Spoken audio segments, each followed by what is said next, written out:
Hey everybody, this week's Torah portion is Parsha Shelach, and we find a very, very important lesson in this week's Parsha.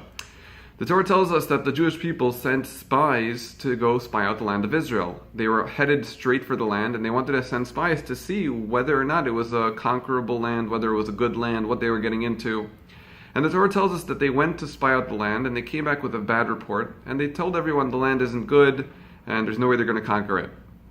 Now what's interesting is, our rabbis tell us that this was actually categorized, what they did by speaking badly about the land, as gossip.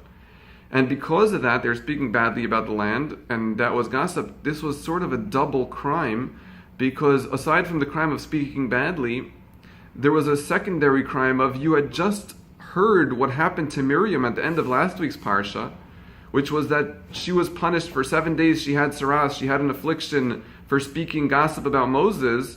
So you should have learned and taken a lesson and seen how bad it is to speak badly about someone and not spoken badly about the land. So aside from the crime of speaking badly about the land, there was a secondary crime. Why didn't you learn the lesson that was portrayed with the actions that happened to Miriam?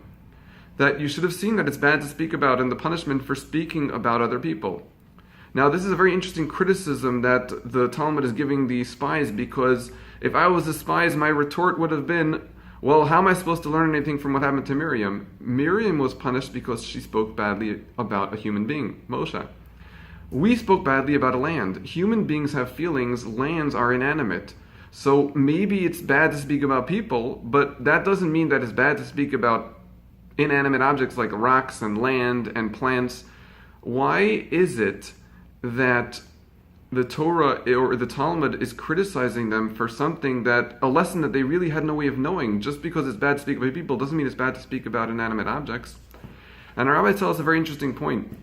And they say that somebody who's a kind person isn't just kind to other people. If they're kind and good, then that's going to manifest itself not just towards other people, but towards any interaction they have with anything on this planet. So they'll be good to animals and plants and rocks and everything because they are good, and good does good. And somebody who's a gossiper will speak badly about people, about animals, about land, and about everything, about the weather, about everything, because if you're somebody who speaks badly, that will manifest itself towards everything.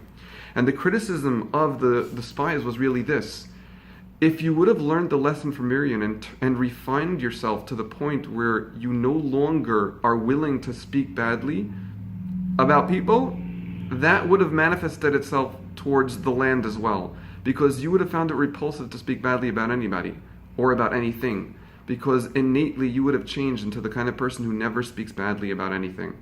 And that's really one of the big lessons of this Parsha, and really a lesson for character growth, that when you really refine yourself, that comes across not just towards how you act about or towards people, but how we act towards anything. On behalf of Makarve, Shabbat Shalom.